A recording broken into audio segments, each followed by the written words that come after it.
Welcome, everyone. We're going to wait a couple seconds to allow attendees to join the webinar, and then we will get started.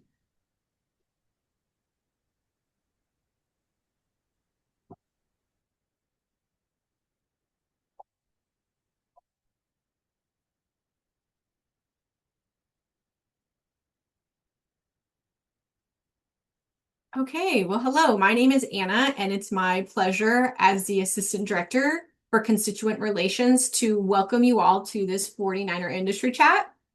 Before we get started, we would just like to remind you this webinar is being recorded and it will be available on our website at csulb.edu/alumni. So once it's posted on our YouTube page, please feel free to share this with anyone that you think would resonate with it. Share with a friend, community member, coworker, and a Cal State Long Beach alumni that you think could benefit from this chat. We also encourage you to use the Q&A box to submit any questions you'd like our guest Malinda to answer during the chat. Our alumni relations member, Rosalinda, will be moderating as well as myself. So we'll make sure those questions get asked during the call. And I am also excited to pass it off to a guest that will be interviewing our 49er Industry Chat alumni, and that is a recent alum of Cal State Long Beach, Monet. Monet, please take a moment if you'd like to introduce yourself before we kick off. Thank you, Anna. Thank you so much once again for having me today and inviting me to host this alumni interview. So, everyone, my name is Monet Jenkins. Like Anna mentioned, I am a recent alumni from Cal State Long Beach. I graduated last fall, back in December, with my Bachelor's of Science in Business Marketing. I previously worked at the Black Scholars Program. I now take over with the Black Alumni Network for Cal State Long Beach. And right now I'm currently I work under the Superior Court of Los Angeles at the downtown Long Beach courthouse under the Civil and Family Law Department. And I also am an assistant for an event planning company in Signal Hill called Evency. So that's a little bit about me. And as you can see, I'm wearing pink. That's my favorite color. But that's enough about me. I'm going to pass it on to our exciting guest, Malinda Lewis. So I'm going to give a short introduction before we jump in. Malinda Rochelle Lewis is a reproductive justice leader, maternal health expert, and storyteller committed to advancing healing-centered systems for Black families. She serves as director of reproductive justice and maternal health at Positive Results Center, where she designs and leads community-informed initiatives addressing trauma, prevention, and structural inequities impacting Black birthing people and families. Malinda is also the founder of Bethany Rose Healing, a community-rooted wellness practice offering holistic womb care, peristeam hydrotherapy, and reproductive health education. A full-spectrum doula, she holds a bachelor's in communication studies from Cal State Long Beach, go Beach, and a master's in negotiation, conflict resolution, and peacebuilding from Cal State University of Dominguez Hills. Outside of her professional work, Malinda finds joy in dancing and gut deep laughter. Malinda's leadership is informed by lived experience, interdisciplinary training, and a deep commitment to Black liberation. Malinda, thank you once again so much for being here today. If there's anything that we've missed that you would like to include in your introduction, go right ahead. It was a full introduction. Thank you so much, Monet. I'm happy to be here with you. Me too. Okay. As once again, as a reminder, our moderator Rosalinda will be checking in the chat for any questions that you would like Melinda to answer. So with that being said, I'm going to move forward with our very first question, which is, can you please share with us what experiences led you to attend Cal State Long Beach? Yeah, I'm an LA girl through and through. Born and raised in South Central Los Angeles. So when it was time for college, I really didn't want to go too far. Really into just staying with my family and in some type of community. So Cal State Long Beach was about 20 minutes away, is about 20 minutes away. So I applied, got in, and said, period. Don't have to worry about that anymore. Right, And very it's local. one of the top universities. So Yes, yes, so very local, top university. hmm Community is everything there. hmm So while you were a student at Cal State Long Beach, what was your experience like? Were there any clubs, activities, or classes and professors? What did your day-to-day look like at Cal State Long Beach? So my freshman year, I started an internship at the VA hospital right next door. I worked in human resources as a intern, a student worker. And so there used to be like this door, like it's right in the back, and it would be a door that you could like literally leave the VA and be on Cal State Long Beach's campus. So I would go to work about 8 o'clock, and then my first class would start about 11, and I would go back and forth all day. And I actually did that all 4 years. So I had two jobs working there, and then I worked at Starbucks Coffee, who also supported paying my tuition. And I worked and I went to class and had a good time in between. That's amazing. That's perfect for you to have a job right next door. I know a lot of students are applying for internships everywhere, and I don't think too many people realize that those internships are right next door and right in Long Beach. Were there any like clubs or activities that you were a part of, or was it just work and school every single day? Unfortunately, it was a lot more work in school every day. Reflecting, I'm like, oh man, I didn't join almost any club. I was social with my peers in different classes, but working two jobs, I just had to find the balance in Right. going to sleep when I had a chance. Yes, that was me my freshman year too, until I was kind of like, I'm kind of getting bored. Let me see what I can join Yeah, while I'm here. yeah. But what would you say made you want to pursue the career that the industry that you're currently in? Was there any experiences that you had while you were a student that made your journey more intentional, or did you just somehow just fall into it? Yeah. So when I was a student at Cal State Long Beach, I remember journaling. Like I want to work with kids, young people. I want to be a teacher, an educator, but I don't want to have to follow a curriculum. I'm not a rules girl. So like I didn't want to be a teacher, but I really wanted to support young people on our journey. And also I wanted to teach like more social emotional skills.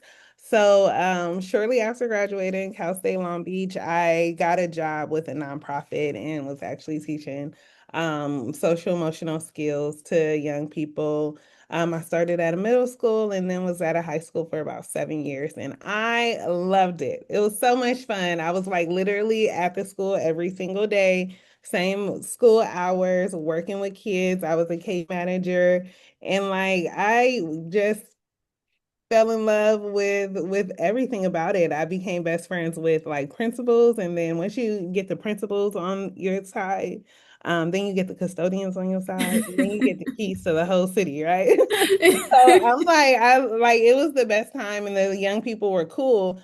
And I wasn't that much older than every like the people that I was working with, maybe like 9, 10 years initially. But as I got deeper in the work, I got older, more mature, and I stopped wanting to have conversations with kids. I'm like, you a kid. I want to talk to your mama. I'm like, I just like, give me your mama, give me your daddy. I need to talk to somebody that's in charge of you. And so I really like fell in love with parent engagement. And from there, like just working with mamas and daddies, I like really realized that a lot of the work that I wanted to do in a school, like it was just like it was focused on a system that and we needed more support than just like, this one person or this one nonprofit or like, this one teacher. Like there's a whole systems issue. From there, I just like got really interested in like supporting the whole person, like the whole parent. And I learned about like all of the things that Black women and Black men go through, just like to be a parent, to be well, to like have a third grader. And I got really just like interested in like supporting that. Then I learned that there is like, this 3 to 4 chance more likely chance that a Black woman has to die than a white woman while giving birth. And I'm like, well, doggone it. Like black mamas have it out as soon as like we get knocked up, you know? So I really wanted to support and change and systems change. So I started navigating that slowly but surely. Perfect. I love that you got to answer that why, because that is a question that I'm still trying to figure out too, Mhm. is why is this happening? Yeah. Um, So you mentioned already about the journey that led you kind of into your focus on reproductive justice and maternal health. We can dive into more about specifically what you do as the director at Positive Results Center. Are there any like community focused initiatives that you find that you're most proud of and that are like more like home to you? Every single thing that we do here is just home to me.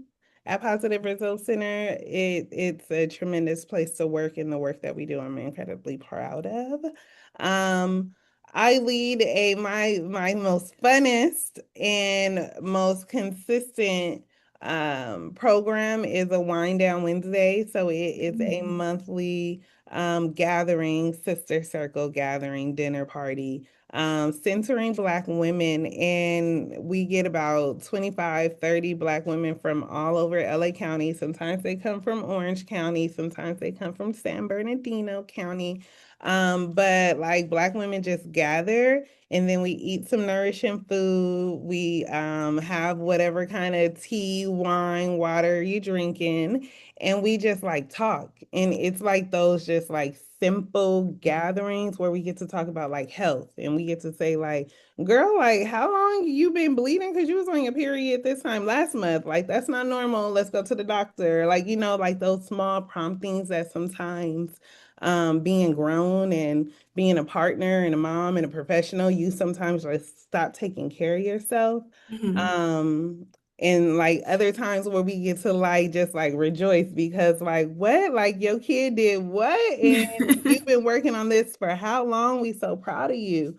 So just like this really sweet time for us to dwell, check on each other and like pour into ourselves and Mhm. into each other in a way that it gets harder the like older you get. I remember when I was in college, it was like I had all the time. I had so much time to do everything that I wanted, but like getting to be this like boss babe woman and partner and mom, it gets like, oh my God, stop the brakes. What about me? So it's really cool to be able to bring that to other women and to know that that was like part of the reason I transitioned into this work because again I'm starting to think about like I wanted to work with young people and young Mhm. people are going home to tired mamas and tired daddies that have been doing everything all day and like really I don't want to hear about school no more.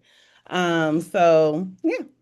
Yeah, I think that's what's needed in every workplace is the idea of being able to, for one, I like you're mentioning you get to spill the tea while drinking some tea. So I love Exactly. that.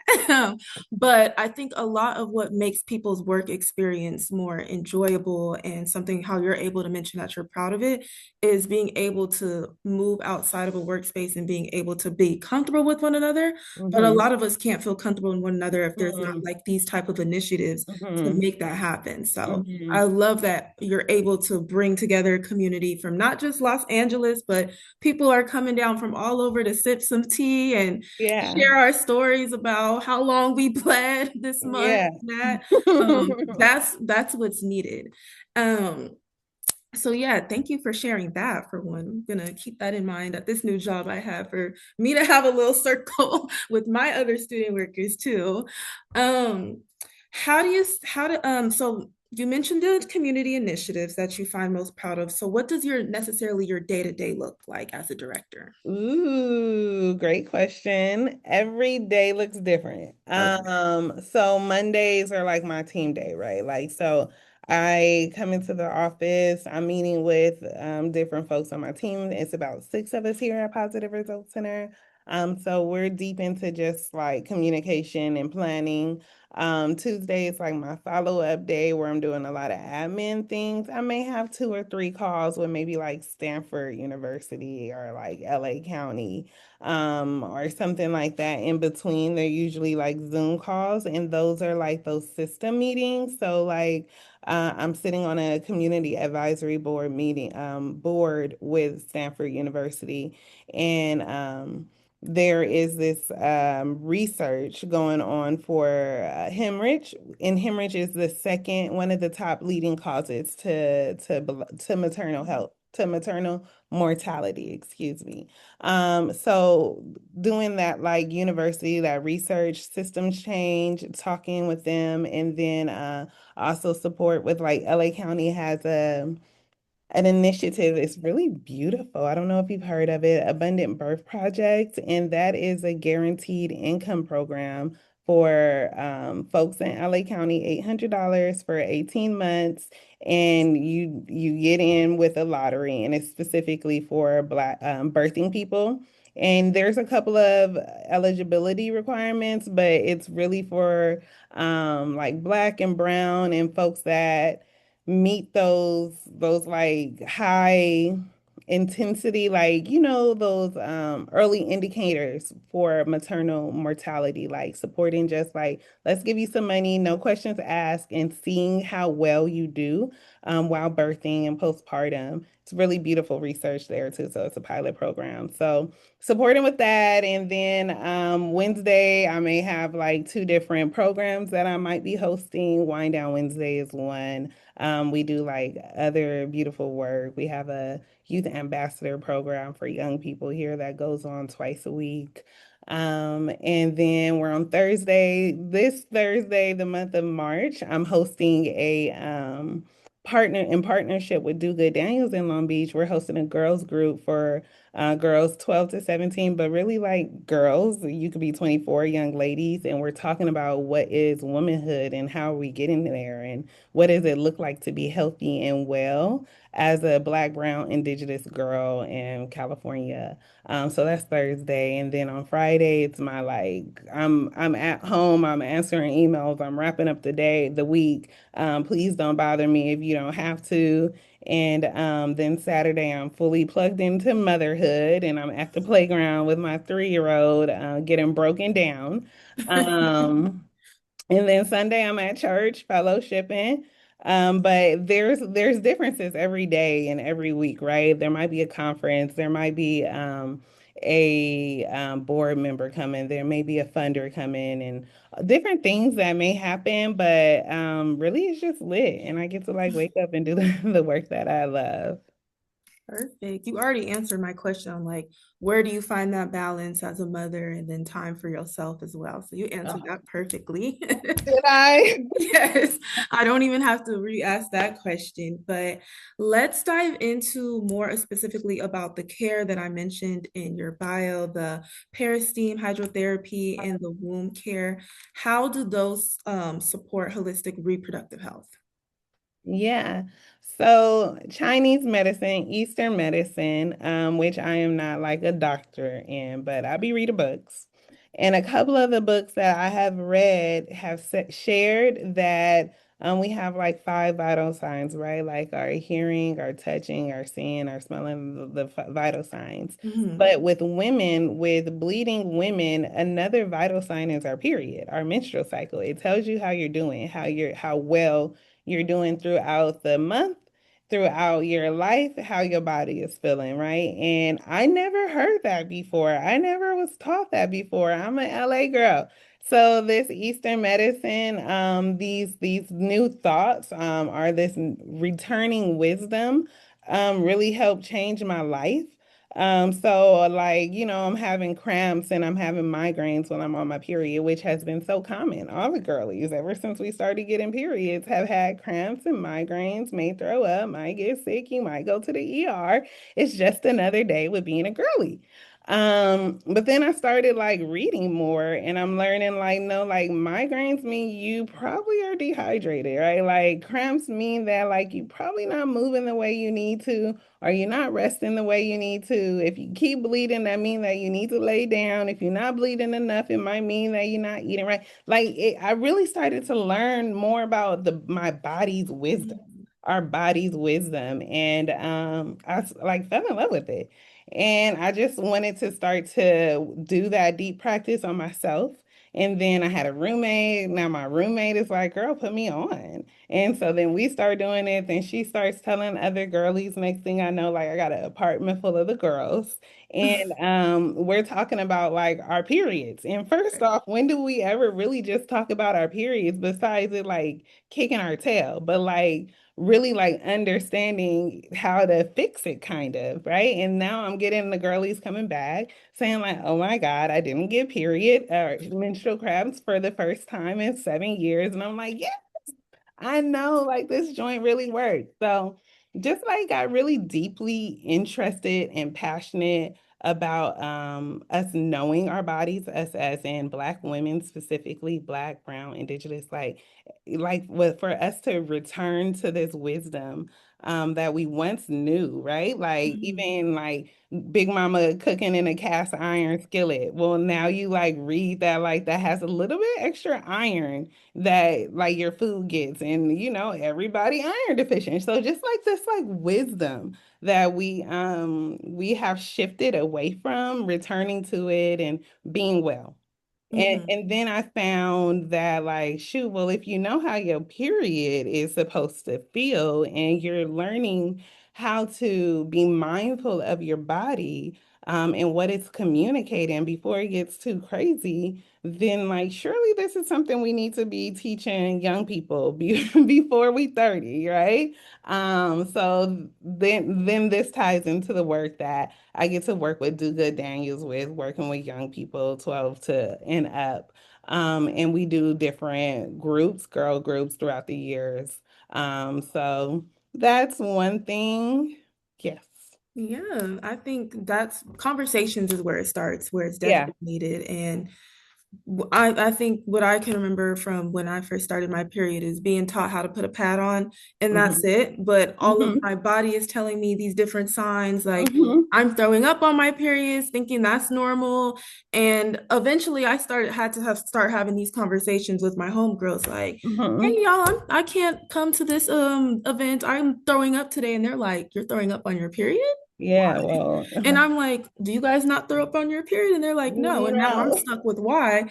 And just Hmm. me saying that and having those conversations is what took me to realize that those signs I need to actually acknowledge Hmm. and not just, maybe Hmm. it's just me. But Hmm. I Yeah. love the whole support. Yeah. That is a support group I definitely would have needed when I was 12 with my period. Um, so my next question is gonna And go. I want to say something. I want to add Go something. ahead. This Wind Down Wednesday that I mentioned, it was founded with a collaboration with Dr. Joy, who is a Black woman OBGYN. She has her own company, Our Culture Care. And it's a virtual company, Black Doctors for Black Women. And we have this thought that, like, sometimes we don't go to the doctor because of Mhm. a whole lot of different reasons, but we do sit down and we talk with our girls about what's going on in our bodies. So let's get Black women in a room with a doctor, with some other Black women that know some things, some wisdom, and like, let's just talk, but like, let's shift lives. Like, let's get this back together a little bit. So I wanted to add that, like, exactly what Right, you just right. said. And it's needed to know that also that I'm very much a support of finding cultural competent care of Hmm. somebody. My doctors need to look like me. That's Hmm. my best way to feel comfortable with Hmm. expressing my signs is because we just, we share that Comfortability. The second I see Yeah, another Black woman, let alone a yeah, Black person in the room, I yeah, automatically just feel comfortable. So I yeah, love that you threw that out there. yeah. But my next topic of questions is going to go more into community education. We had a question related to when you were pursuing your master's degree in negotiation and conflict resolution and peace building. What inspired you to get your master's in that? And then the follow-up would be like, how did that influence how you navigated systems in school institutions and corporate institutions?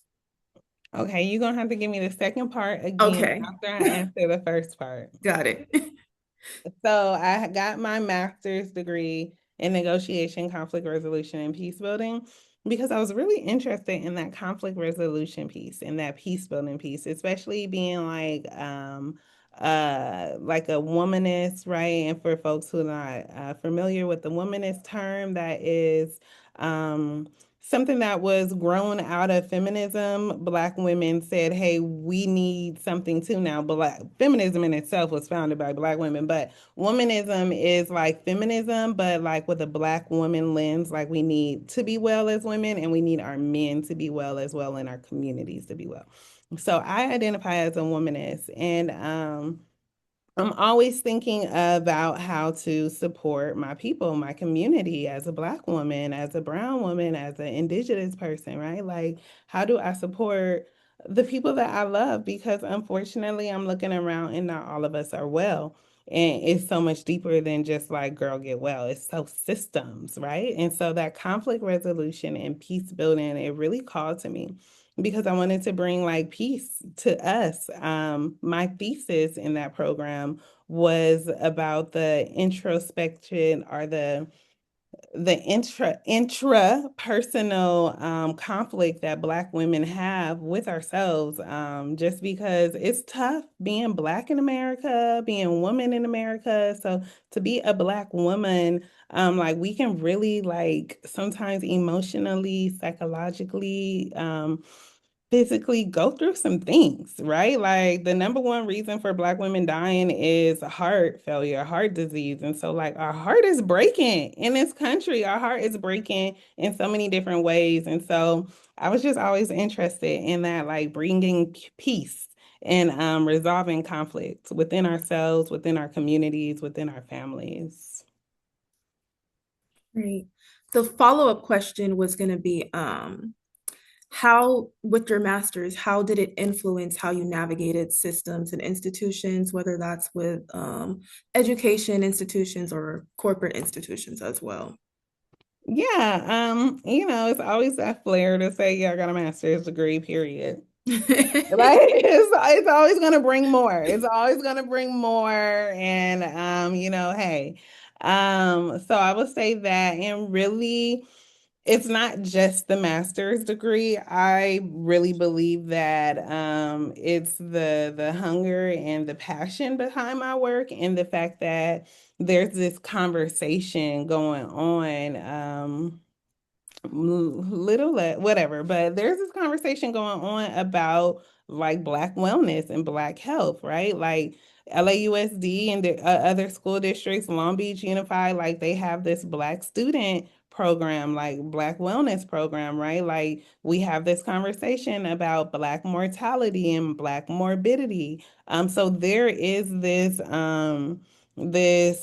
spotlight on black wellness, and so I'm really grateful about learning how to shift different systems, like while still being very community embedded, but using our voice, the girlies, right? That's what I'm calling the community that comes and supports and is a part of Positive Results Center, and it's welcome. We're welcome to everyone. But bringing the community's voices to different systems, so that we're talking to the hospitals and we could do advocacy and help to shape policies that way, while still partnering with other like government agencies and other research agencies to really be like they learning from us. Everybody Right. is learning from each other, right? So really to position ourselves to be not only learn from and study from, but also for policies to be created for us and to really be able to speak to the needs of what we got going on. Right. And would you say that your more of your work has to do with like the storytelling portion of like that's obviously a part of your professional identity. So how would one advocate themselves and tell their story that is able to be reflected in the justice work that you do? Fine. It really great question. It really depends on what avenue the support, the advocacy is coming from, right? Mhm. So, for instance, with birth justice and storytelling, we have a birth stories program, our initiative where we get together quarterly and folks get to share their birth stories, which is something that some people get in this room and they haven't shared their birth story in 64 years. Like women be like, I got a 64-year-old son and I have not shared this story because of the trauma.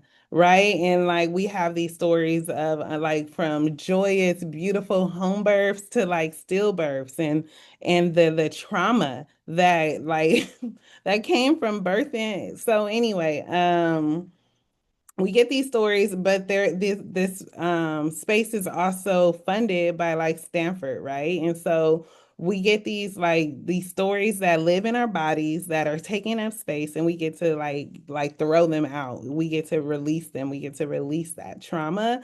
Um, and somebody else's dime, right? And now we get to like actually know what's going on. We get to actually identify the different hospitals and have these conversations about what's going on and take them to those hospitals and take them to different community partners that is also doing research on which hospitals have trauma, which midwives, if you may be birthing at home, what's really going on, because a lot of the times we have these traumas, we have these experiences, and it's just another day after that. We have the baby, I almost die, I come home, and now the baby is crying and I got to keep on going. So, like, no, we get to have a moment to, like, first off, grieve what happened, grieve this beautiful experience that we could have, should have had.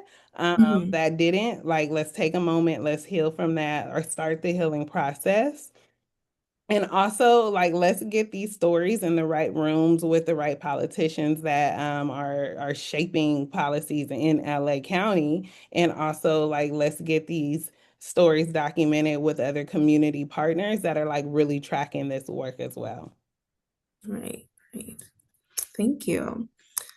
So we mentioned a lot about your student experience, so I'm going to shift away to advice that you can have for current students and, mentorship and what that looks like. So what specifically pushed you to want to launch Bethany Rose Healing? It was And COVID. I'm Oh, going to have a follow-up question, but okay. I'll ask that after you answer it as well. Okay. It was COVID and everybody was starting their businesses and there was so much more conversation on how wealth can be managed and how to navigate like access to more money. And so I became interested in that.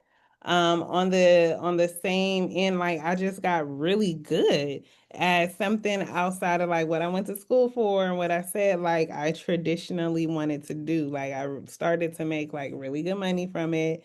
And I just wanted to position myself to be open to growing as a contractor as I continued my professional journey. Like I knew that I didn't necessarily want to have to be in an office 9 to 5 or like be told what to do. I really wanted to grow in a lot of like consulting and again contracting work. So I started Bethany Rose as an actual business and started to get contracting work, started to get different like wellness and violence prevention conversation and panelist gigs. And it's been really rocking and rolling since. I love that 2020, as traumatic as it was, I feel like everybody found a new part of like growth that they wanted to grow into down the years. So I actually love hearing COVID stories or let me not call it COVID stories, but pandemic 2020 stories, because I feel like everybody found like a new part of themselves that they hadn't explored back then. My Yeah. follow-up question was going to be, what should students know about starting a purpose-driven business just like you do? So whether that's while they're in college right now or, later down the line, what like pathway do you suggest that they follow? My first thought is to like get a business consultant or a business consultant as well as like a tax consultant that you really trust that can really advise you on the proper way to like actually form a business if it's time in your financial journey to actually start a business and all of those like yes, it's passion, yes, you're great at this. And also like it's still the United States, the IRS and the state of California are still these big entities. And you want to make sure that you're setting yourself up for success. Right. Perfect. Perfect answer.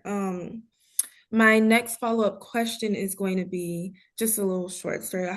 When I was working at the school, one of my coworkers, I think she still does this.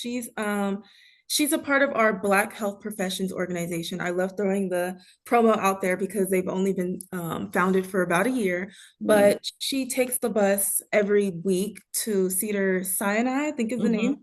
And I always asked her, like, why don't you intern with the hospital literally 2 steps away? Mm-hmm. So, what steps did it take you when you were in school to get that opportunity? And then, what advice would you provide students currently for those that are looking to start careers in either this specific field or just their own pathways as well? Okay, thank you for the question. I kind of got confused there. What was the first question? It was specifically so I wanted to know how you were able to get the job at the one next door, Okay, and okay. then what are like advice that I guess you would suggest students to find job opportunities, also like networking and mentorship. How do you think that's like the best way for students to go about that when they're looking for careers specifically in this field? In any field, your net worth is your network, right? So it's like the people that you know. Everything is always for me has been the people that I've known. Most roles that I've got in my entire job life have been because of the people that I know. Not every single one. Some of them have just been like the favor of God, but like most of them have been people that I know. So when I started at Cal State Long Beach, I spread the word to all of my aunties. And when I say my aunties, I don't mean my mama and my daddy, brother and sister. I mean like all of their homies that I've ever known the past 18 years. I'm telling everybody because I'm an LA girly. So everybody I know is an LA girl, right? And LA guy. So I told everybody that I was looking for a job. I got a bite back, and one of them said, like, yeah, I'm gonna make this work for you, made some calls and helped me to secure a interview. And from there, we were up. Oh, very nice. From alumni to alumni, what advice do you have for any 49ers that are interested in making, well, I guess you kind of answered this more for the student, but it was like, what was the advice that you would have for creating a career in this industry? Say they're like switching careers, I guess, how would you make the most out of your career when you're doing that big career switch? Leveraging relationships and leveraging what you got, right? So, um, I shared that I was working at a high school as a case manager, and then I made that shift to here. Well, while I was working at a high school as a case manager, I was also like starting to get educated on what's going on with Black maternal health in my free time. I was also making that work for my job, right? So like I'm focusing on Black students and Black parents. And so like all of my extra professional development classes and training and money is going towards that. That during that time I also like got my doula training, just like our doula certification. So I'm like really leveraging everything that other job had to offer me as it related to resources. Mhm. From there, also relationships. So I got really interested in like, well, who's already doing this work and like where are they at? So now I'm making it my business to go to different places that I know like Black birth work and Black birth justice is a conversation, and I'm introducing myself to folks and I'm being consistent in those spaces, and I just show up. Right, right. And I think that's a perfect way to describe how mentorship looks in different levels of any step, like in your college journey and after your college journey, is being able to take those resources from every space that you're in and not just, yes, I think it's also good to think of it as like when you're working, like, yes, I'm just maybe might be just responding to emails every then, but there are specific resources that you are obtaining in these jobs that you kind of just have to look at it from a different Mhm. perspective and see what is more personal to you and how you can take those resources and move it on to the next space that you get into. Mhm. So, as we're about to wrap up, I do have like a few more questions. One of them being, looking ahead, what are your hopes for the next decade of reproductive justice and maternal health equity? Looking ahead in the next decade, what are my hopes for Black birth equity? What Uh, are your hopes for the next decade of reproductive justice and maternal health equity? for my hope for the next decade is for there to be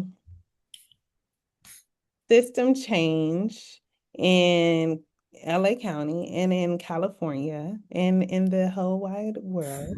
But in California for so reproductive justice, for folks that are not aware, is this framework created by Black women. And it was basically like there's a lot of conversation about reproductive rights and abortion access and care, right? But reproductive justice is focusing on a woman's right to birth a baby if they want, to not birth a baby if they don't want to, and if they do decide to birth a baby, for families to be able to be well and thrive, to have an environment to thrive. And so that's where I really focus so much of my work, is that families having the environment to thrive. So in the next year or decade, I want to see like systems for families to thrive. I want to see California have like free childcare so that folks aren't paying like $1,200, which is how much I pay in childcare. Like, every month. I want to see systems where our young people could be educated and like not have to navigate so many policies about education. I want to see parents being able to not feel disconnected from educational systems. I want parents and adults and children to not feel disconnected from healthcare systems. I want us to be welcomed into systems and into places, and for us to be safe in our actual physical bodies and also in our heart space too, right? Like I don't want the gaslighting, I don't want the microaggressions, like I don't want the things that are spoken to us that like we start to like just pick up as like normal and common. I don't want none of that. I just want to be well. I want to have a system in place where like Black families can be well and be seen and heard and have fun and have a good life. And I Teamwork. think Let's do it. We can do it. I think the best way in how I am able to like just take everything that you say is by seeing more people that look like me and you in these spaces. That's the best way Yes. and main way that we're going to be able to see that change within those 10 years and Yeah. see the dismantle of all of these microaggressions and all of that. So Yeah. just to wrap up, I don't think I've seen any more questions in the chat. If there's anything that you feel like I haven't covered, feel free to also share that. But I do want to end with thanking you once again for finding the time to meet us and joining us today and getting us to know a little bit about you, Malinda. So, within the next few weeks, the Alumni Center is going to have this video posted on the website and other recordings from other alumni that, of course, been interviewed, as well as a schedule that has upcoming virtual events that are for the rest of this month and the following months to come. So make sure to follow the Alumni Center on LinkedIn. But once again, thank you again, Malinda. If there's anything that you'd like to share, I'm going to end with Go Beach, of course. Go Beach. I'll end on that too. Yes.